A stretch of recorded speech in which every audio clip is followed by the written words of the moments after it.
Corporate assets. Corporate assets, head office और factory ए, factory B, factory सी, और एक है साथ ट्रेनिंग सेंटर।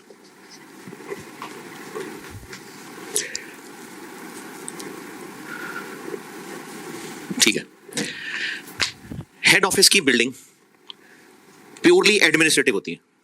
टॉप मैनेजमेंट होगी, यहाँ एडमिन के लोग होंगे, फाइनेंस के लोग होंगे, मार्केटिंग के भी चलो हो सकते हैं, प्योरली एडमिनिस्ट्रेटिव है। यहाँ एसेट्स कौन कौन से होंगे? Mainly building, furniture, building land, सब इक्विपमेंट और चलें गाड़ियां। एक और ऑफिस बना हुआ है, ट्रेनिंग सेंटर है ये, यहां पर भी बिल्डिंग है और फर्नीचर है बस। इनको कहते हैं कॉर्पोरेट एसेट्स, कि ये प्योरली एडमिनिस्ट्रेटिव है, इनका कैश कमाने से कोई ताल्लुक है ही नहीं। जो फैक्ट्री के अंदर की बिल्डिंग है तो वो भी बिल्डिंग, लेकिन वो प्लांट के साथ मिलके तो कम से कम ऑपरेशंस में शामिल है ना। प्लांट उसके साथ मिलता है तो टीम बन के फैक्ट्री होती है। तो फैक्ट्री की बिल्डिंग और चीज है, हेड ऑफिस की बिल्डिंग और चीज है। हेड ऑफिस की बिल्डिंग प्योरली एडमिनिस्ट्रेटिव है, इनको कहते हैं कॉर्पोरेट एसेट्स। और मिसाल हेड ऑफिस, तो चूंकि ये भी भारत पीपीई है तो इन पे भी IS 36 लगेगा, कॉर्पोरेट एसेट्स पे भी IS 36 लगेगा। अब कॉर्पोरेट एसेट्स के IS 36 की तरफ से दो केसेस हैं। एक को मैं कह देता हूं कि corporate assets can be allocated to CGUs, और एक कह देता हूं मैं corporate assets can not be allocated to CGUs। इसका मतलब क्या है? केस वन का मतलब यह है कि हेड ऑफिस वाले बने तो इन्हीं के लिए हुए ना, हेड ऑफिस इन्हीं के लिए ना। बिजनेस, ओवरऑल बिजनेस इन्हीं एक्टिविटीज से कमा रहा है, तो ये इन्हीं के सपोर्ट के लिए है। फाइनेंस वालों ने इन्हीं को ही सपोर्ट करना है, मार्केटिंग वालों ने इन्हीं के प्रोडक्शन को सपोर्ट करना है, मैनेजमेंट वाले इन्हीं से रिलेटेड डिसीजन मेकिंग कर रहे हैं बैठ के। तो कॉर्पोरेट एसेट्स का किसी ना किसी तरह इनसे कोई लॉजिकल रिलेशनशिप बन सकता है। हो सकता है, अब जैसे ट्रेनिंग सेंटर है तो ट्रेनिंग सेंटर हो सकता है सिर्फ फैक्ट्री सी, क्योंकि ये बहुत टेक्निकल फैक्ट्री है, इसमें जो भी सब ऑपरेशन है बहुत हाईली टेक्निकल है, बहुत कंटिन्यूसली चेंजिंग किस्म की इसमें टेक्नोलॉजी है। तो हो सकता है ये वाला सिर्फ इन्हीं के लिए बनाया गया हो, तो इसके बिल्डिंग फर्नीचर चूंकि इसी के लिए ही मेनली काम कर रहे हैं, तो इनको भी हम जबरदस्ती इस CGU का पार्ट बना सकते हैं। Corporate assets can be allocated to CGUs। Head office इन सब को सपोर्ट कर रहा है।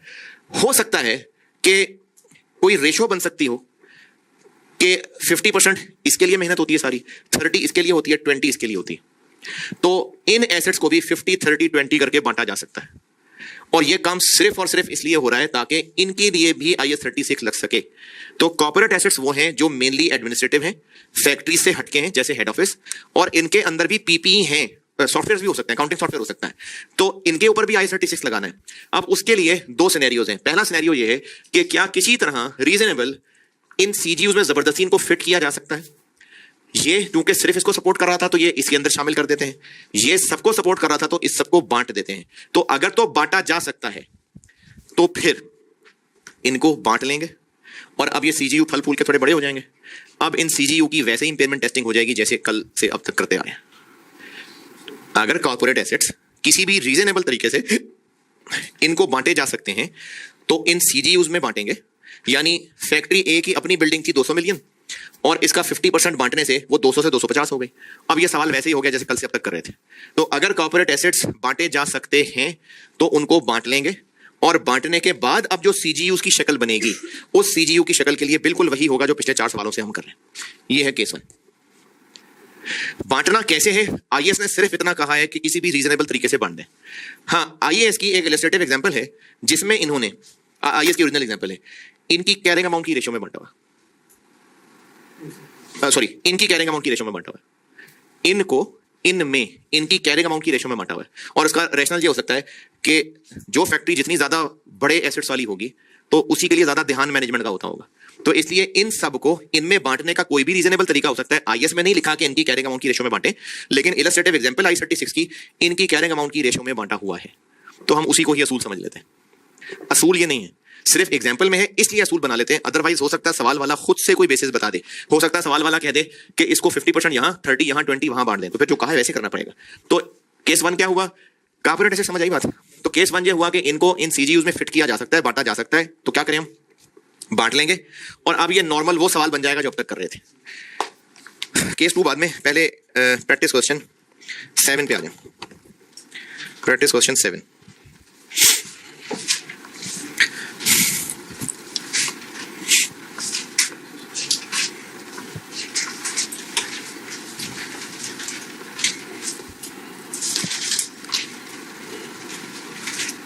प्रैक्टिस क्वेश्चन 7 पढ़ ले, मैं करता हूं।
जी अच्छा, इसमें कॉर्पोरेट एसेट्स कौन कौन से हैं? व्हीकल, हेड ऑफिस, बिल्डिंग और इक्विपमेंट। और इनका कहीं स्पेसिफिकली किसी सीजीओ से रिश्ता बताया? जैसे मैं समझाते हुए यहां कह रहा था कि ट्रेनिंग सेंटर का सिर्फ इससे ताल्लुक है। तो और रिक्वायरमेंट में क्या लिखा हुआ है? जी, केस 1 केस 2 जाहिर अभी करा लूं केस 1 ही होगा, लेकिन रिक्वायरमेंट में लिखा हुआ है कि corporate assets can be allocated. तो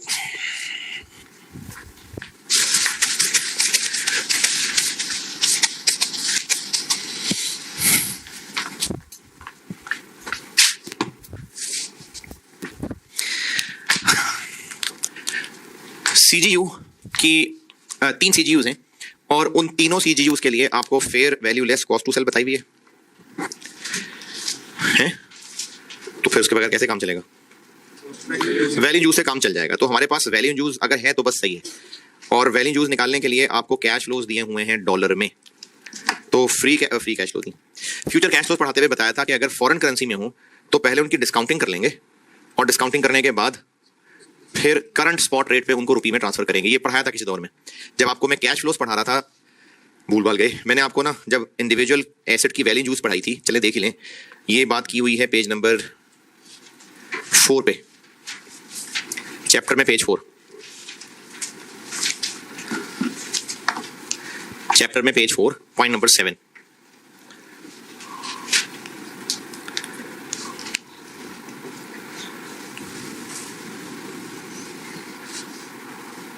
हाँ जी, चलें सवाल पे वापस। तो हम निकाल लेते हैं पहले डॉलर कैश फ्लोज की पीवी, और उसके बाद किस रेट पे हम ट्रांसलेट कर लेंगे?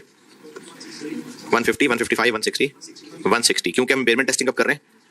30 जून 20 पे। कितनी लाइव्स बाकी हैं? एक की 5 है, एक की 10 है और एक की 4 है, और आपको बताए हुए हैं नेट एनुअल कैश फ्लोज। तो इन पे एन्युटी डिस्काउंटिंग लगा लेते हैं।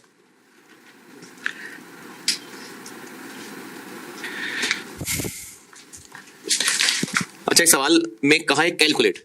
अगर सवाल की रिक्वायरमेंट हो ना, एक एग्जाम प्रेजेंटेशन बता रहा हूं, अगर सवाल की रिक्वायरमेंट है या तो एसओसीआई एसओएफपी के एक्सट्रैक्ट्स या जर्नल एंट्रीज या आईएस 12 में नोट टेस्ट होता है, बाकी नहीं, आईएस 12 में नोट टेस्ट होता है। तो अगर तो इस तरह की चीजें रिक्वायर्ड है, एंट्रीज एक्सट्रैक्ट्स नोट, तो तमीज ये है कि सोल्यूशन शुरू यहां से होना चाहिए, बाकी वर्किंग्स। और अगर इसी तरह कंसोलिडेशन में स्टेटमेंट्स रिक्वायर्ड है तो वहां से शुरू होगा सोल्यूशन, वर्किंग्स उसके बाद, और वो रफ वर्किंग नहीं है, सोल्यूशन का हिस्सा है। और अगर कुछ वैसे ही कंप्यूट करने को कहा है तो फिर कोई फॉर्मेट नहीं है, बस फ्लो में चलते जाएं। हाँ, जो कर रहे हैं उसकी हेडिंग डाल देंगे कर क्या रहे हैं। तो हमें इसमें कैलकुलेट करना है इम्पेयरमेंट लॉस और रिवाइज कैरिंग अमाउंट निकालनी है, तो बस फ्लो में चलते हैं, वर्किंग्स कहने की बजाय बस फ्लो में चलते हैं।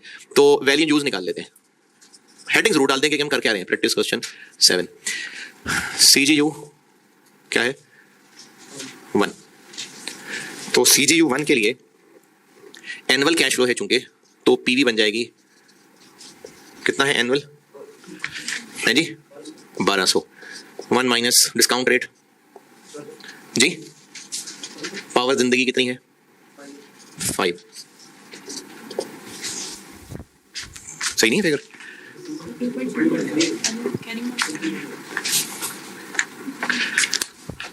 Net annual cash flow 2.2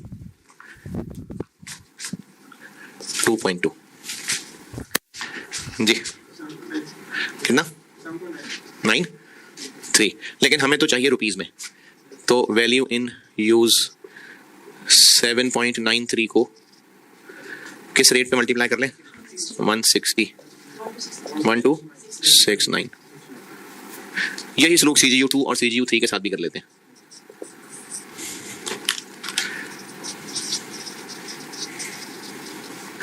CGU 2 से कितना आएगा 2.80, 1 माइनस 1.12 पावर -10,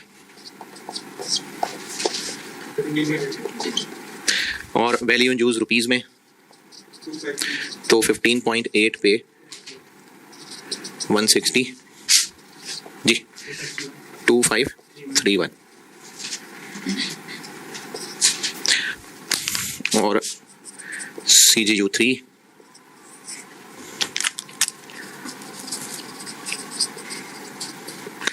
जी 0.8, 1 माइनस 1.12 पावर -4, 2.443, और इसको रुपीज में लाएं 2.43 इंटू 160 389। ये आ गई तीनों की value in use.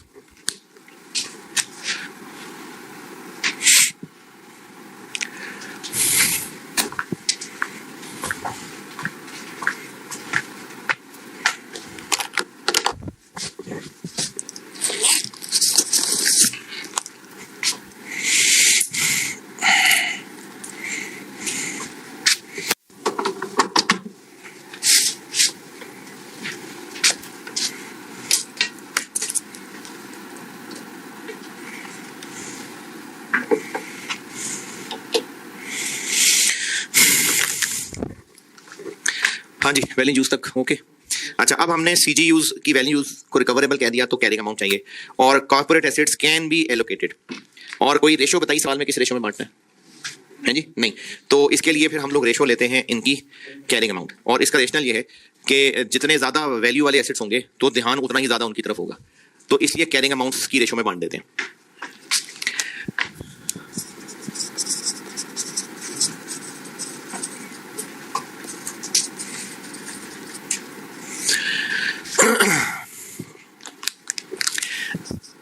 CGU 1, CGU 2, CGU 3, इनकी कैरिंग अमाउंट कितनी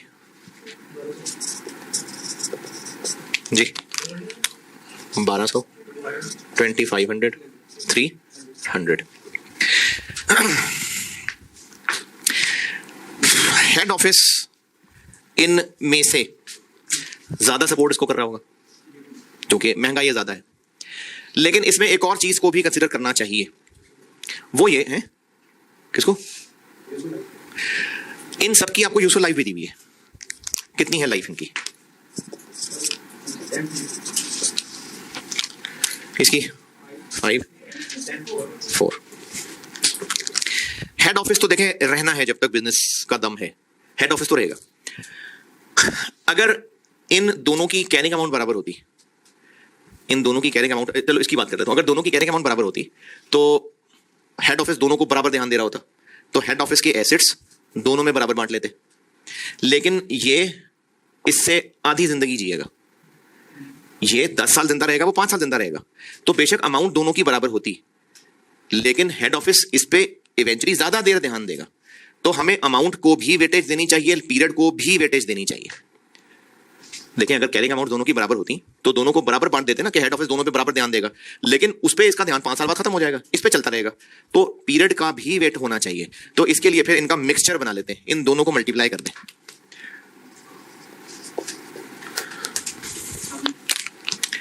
6,000 25,000। अच्छा, ये 6,000 और 25,000 और 1,200 ये क्या है, रुपीज हैं कि ईयर्स हैं कि? बस कुछ भी नहीं है, बस ये रेशो निकालनी थी। मकसद सिर्फ ये था कि कैरिंग अमाउंट का भी वेटेज आ जाए और पीरियड का भी वेटेज आ जाए। तो इसलिए इन दोनों का वेटेज लेने के लिए इन दोनों को मल्टीप्लाई कर लिया। ये क्या बना? 30 to 200। अब हमने इन कॉर्पोरेट एसेट्स को इन सीजीयूज में इस रेशो में बांटना है।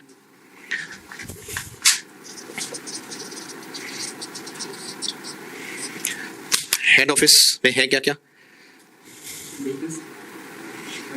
बिल्डिंग, इक्विपमेंट और व्हीकल्स।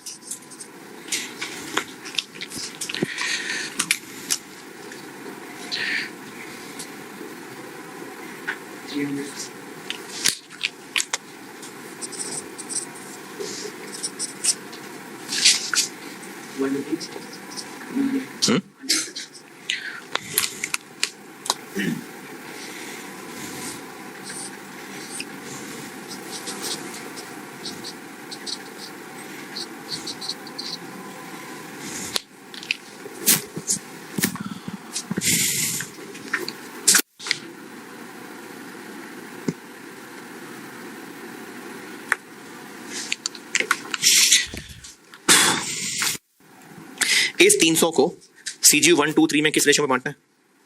इसमें। तो 300 इंटू 6,000 डिवाइड बाय 32,200 कितना? 56 2 33 11। 300 को बांट दिया। 150 को इस रेशो में बांटना है।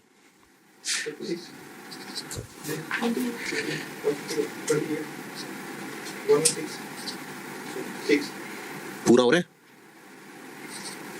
वो 150 भी तो बने ना। ये हो गया पूरा 300, ठीक।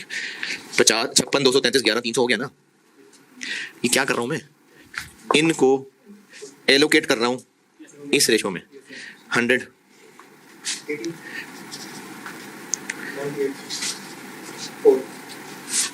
ये हमने कॉर्पोरेट एसेट्स को सीजीयूज में बांटा है। ये लाल लाल वाली फिगर समझ नहीं आई तो बताएं। Corporate assets can be allocated, तो फिर एलोकेट करने के लिए कोई रेशो चाहिए। रेशो दी होती तो उस रेशो में बांट देते, नहीं दी हुई तो हमें इन सीजीयूज की कैरिंग अमाउंट भी और लाइव्स भी, इन दोनों को वेट लेना पड़ेगा। तो दोनों को मल्टीप्लाई करके जो आंसर आया ये रेशो है। तो वो तो कैरिंग अमाउंट भी ना करें, डिवाइड बाय 3 कर दें। तो फिर ये रहने देते हैं, ये ले लेते हैं। देखिए आईएएस में लिखा हुआ है, आईएएस ने कहा है कि रीजनेबल। अब रीजनेबल के लिए आईएएस ने ही एग्जांपल सॉल्व करके दिखा दी और उसमें दोनों को यूज किया, तो फिर आईएएस ही एग्जांपल बना लेना, तो हमने तो उसको लिफ्ट करानी है। फिर अब ये बिल्डिंग, अभी इस सवाल में तो मैंने आपको सीजीयू का बस टोटल 1200 बताया है। इस सवाल को तो सॉल्व कर लूंगा, सिर्फ नॉलेज के लिए बता रहा हूं। ये 1200 कैसे बना होगा? बिल्डिंग, प्लांट मशीनरी, इक्विपमेंट, ये 300 उस बिल्डिंग में ऐड हो जाएगा। ये 150 उसके इक्विपमेंट, 150 नहीं सॉरी, ये 56 उसकी बिल्डिंग में ऐड हो जाएगा। ये 28 उसकी इक्विपमेंट में ऐड हो जाएगा। तो हमने कॉर्पोरेट एसेट्स को जब बांट लिया तो इसका मतलब है अब इनका सवाल जैसे पहले कर रहे थे नॉर्मली वैसे सॉल्व होगा और ये पोर्शन उनके रिस्पेक्टिव क्लासेस में जाके शामिल हो जाएगा। तो अभी बोर्ड पे जितना किया उस पर कोई सवाल इतराज?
यहां तक नोटेड मिटा दूं?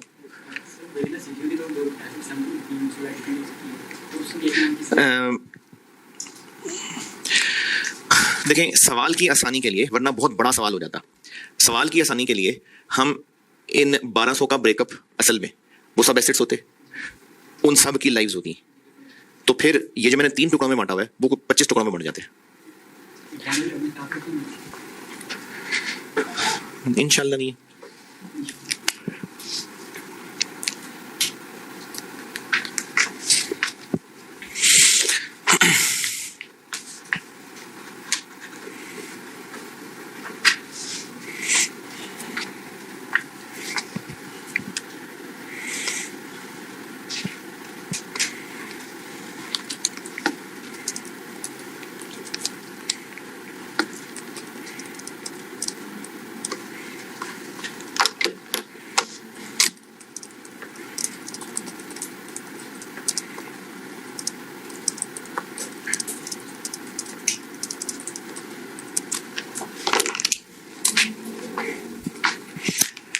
हाँ भाई, नोटेड।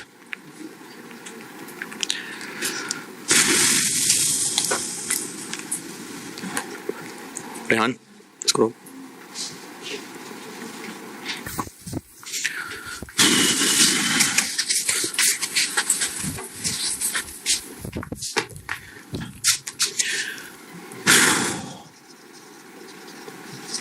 अब हमने तीनों सीजीयूज का लॉस कैलकुलेट करना है। कैलकुलेट होगा तो उसके बाद वो बटेगा। अब क्या हुआ, ये तीनों कॉर्पोरेट एसेट्स इन सीजीयूज का हिस्सा बन चुके हुए, तो इस पे हम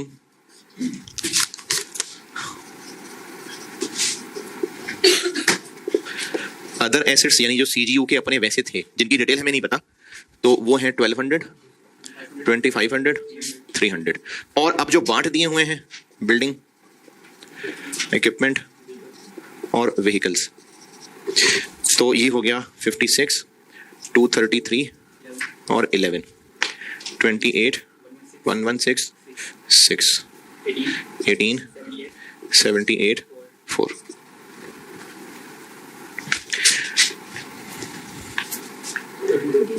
जीरो 2 2 3 2 1।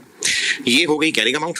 और रिकवरेबल अमाउंट हम वो निकाल चुके हुए हैं जो कि वैल्यू इन यूज ही थी, तो 1269 और 2531 और 389। तो तीसरे पे नहीं है, बाकी दोनों पे है। 33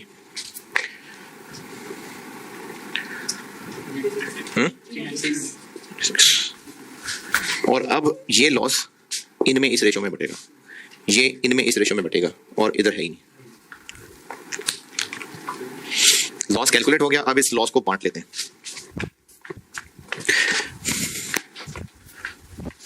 तो सवाल का फ्लो ये चल रहा है कि पहले वैल्यू यूज निकाली, कॉर्पोरेट एसेट्स को बांटा, अब कैरिंग अमाउंट निकाली और लॉस कैलकुलेट किया।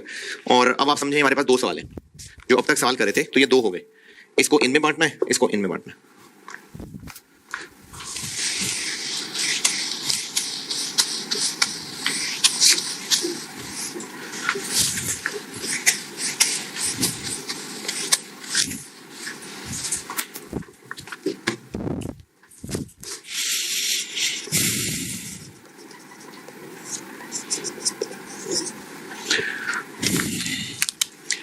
Other assets, building, equipment और vehicles।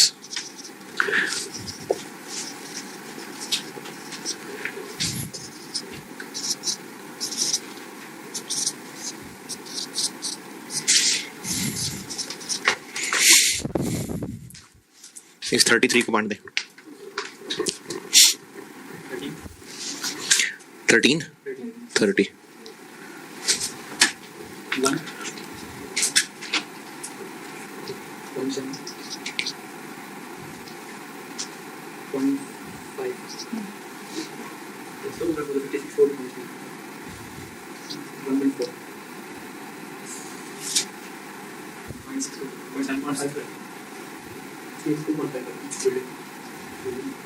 ये कितना? हाँ पता है।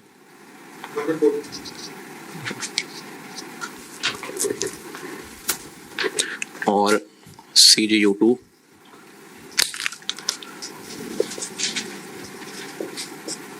अदर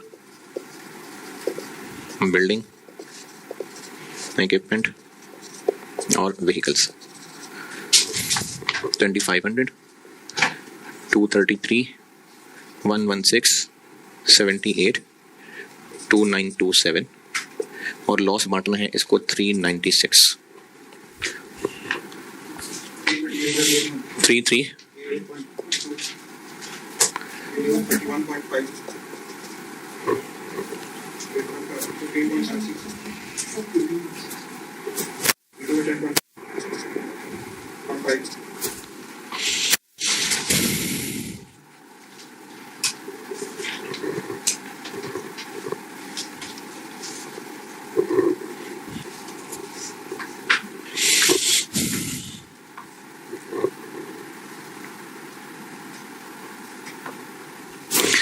और अब ये सारी मेहनत करने के बाद फाइनली जो रिक्वायर्ड था, क्या रिक्वायर्ड था?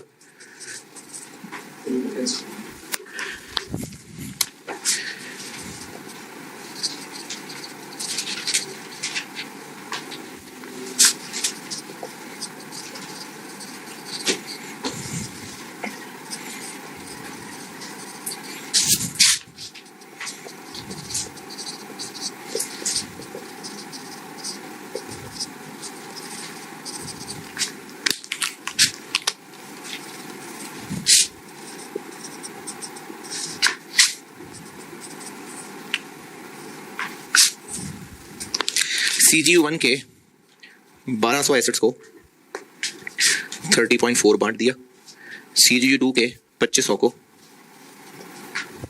338 बढ़ गया और इसको कुछ नहीं बटा, तो ये बच गया 1160 और ये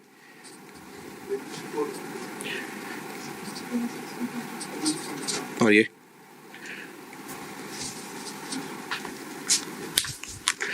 और हेड ऑफिस की बिल्डिंग जो कि 300 थी, इसको 1/1.4 और 1/31.5। इक्विपमेंट जो कि 150 था, उसको 1 लगा 0.7 और 1 लगा 15.8 और व्हीकल्स जो कि 100 थी, उनको 1 लगा है 0.5 और 1 लगा है 10.5। 2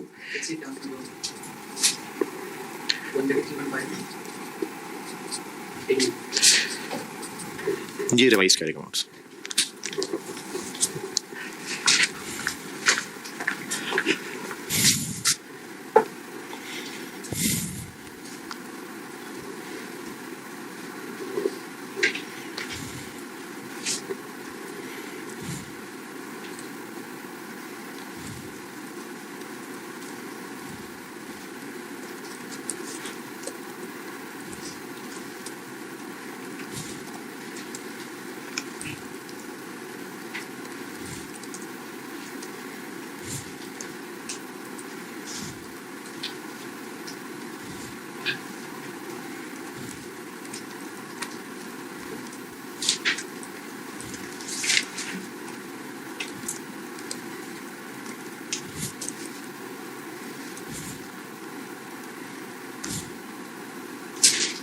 सर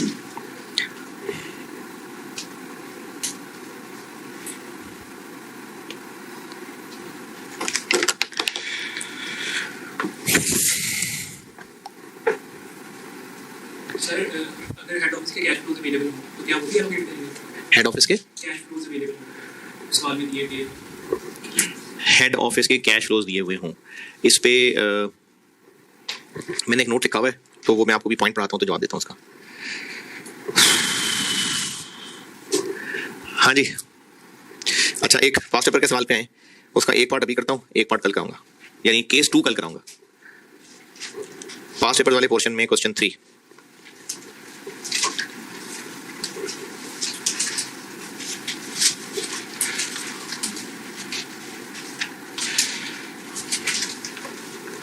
दिसंबर 19,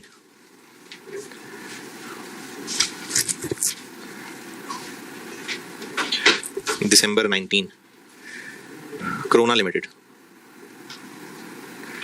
पास्ट पेपर्स वाले पोर्शन में क्वेश्चन नंबर 3 दिसंबर 19 अटेम्प्ट का पढ़ लें। इसका रिक्वायरमेंट 1 कर रहा हूँ, बस रिक्वायरमेंट 2 कल करूंगा।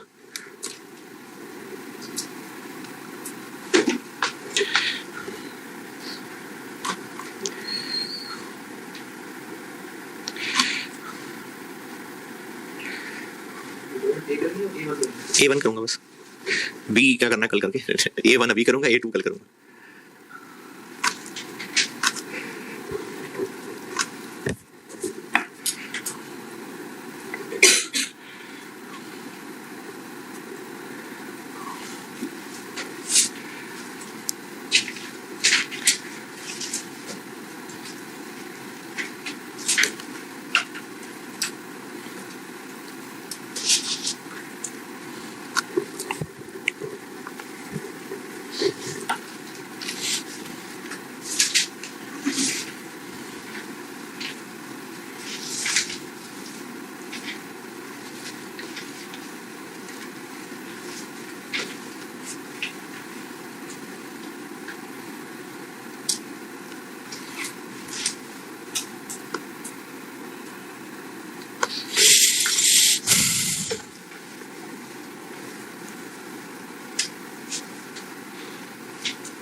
हाँ जी,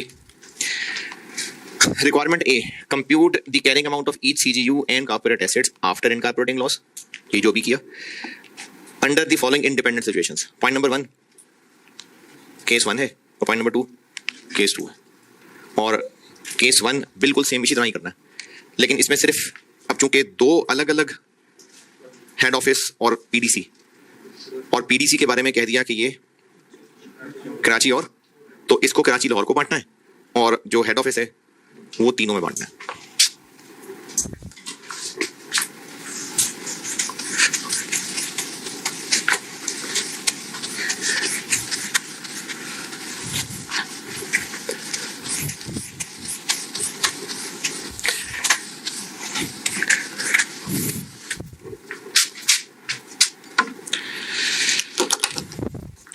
होमवर्क करेंगे, हैं? पक्का, पक्की बात है। चलिए होमवर्क है, लेकिन इसी को आगे बढ़ाने से करके आना, नहीं करेंगे होमवर्क। करे करे चले पॉइंट ये होमवर्क करके आना, कल फिर मैं इसी को बढ़ाता हूँ आगे और केस 2 यानी पॉइंट 2 सॉल्व करता हूँ, कर लेना। ठीक है, अल्लाह हाफ़िज़।